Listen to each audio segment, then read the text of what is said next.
This is functions module illustration 46. Now in this question we are supposed to find the range of this function, whereas the values of x are given. For these values of x from minus infinity to 1, we are supposed to find the values fx can take.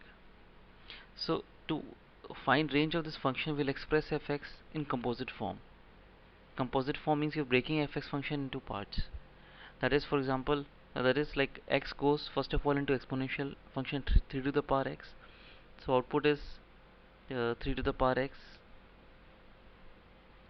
Output is 3 to the power x.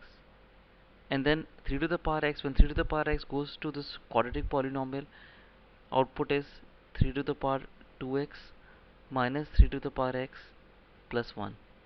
And when this exponential function of the type quadratic goes to this greatest integer, then fx, or the final function, would come out to be greatest integer of this input, that is 3 to the power 2x minus 3 to the power x plus 1, right?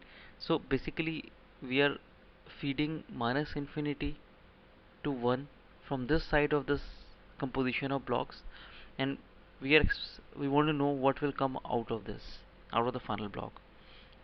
So let's see this. If input goes from minus infinity to 1 to exponential function 3 to the power x, then let's see from the graph of 3 to the power x. This is the graph of 3 to the power x function. We are feeding input from minus infinity to 1, and for this input the output of this graph would be from 0, excluding 0, till 3, excluding 3, because we don't have square bracket at 1, so we don't include 1, so we don't include 3 here. So output of this would be from 0 to 3. Now let's analyze this quadratic polynomial. Graph of this quadratic polynomial is like this, right? And input is given to this polynomial, quadratic polynomial, is from 0 to 3, and when x is 3, this will take 3 square 9, 9 minus 3 6 plus 1 7.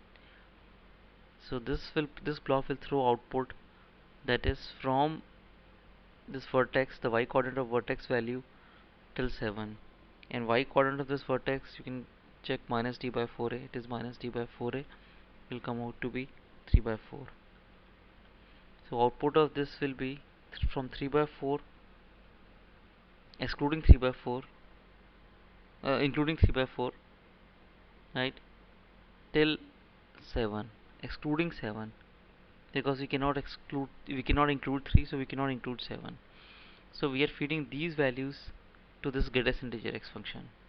Now when this is given to greatest integer x, the greatest integer x, greatest integer of greatest integer of 3 by 4 is 0, right?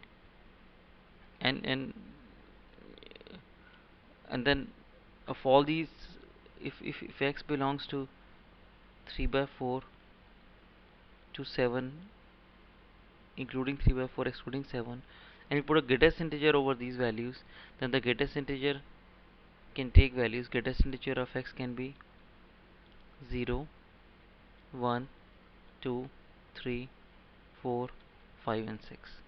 If you want, you can check this with the help of graph of greatest integer x. You can draw graph of greatest integer x and check it from the graph of greatest integer x. This graph of greatest integer x.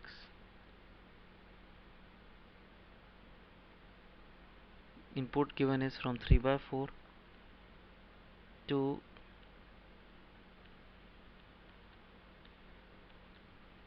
7. So all these, for these values of x, you can see the values greatest integer can take. It can take 0 value, 1 value, 2 value, 3 value, 4 value, up till 6. So this is the final output that will come. These are the set of the final values that will come out of greatest integer x function. So these are the values fx can take, or we can say this is the range for this domain.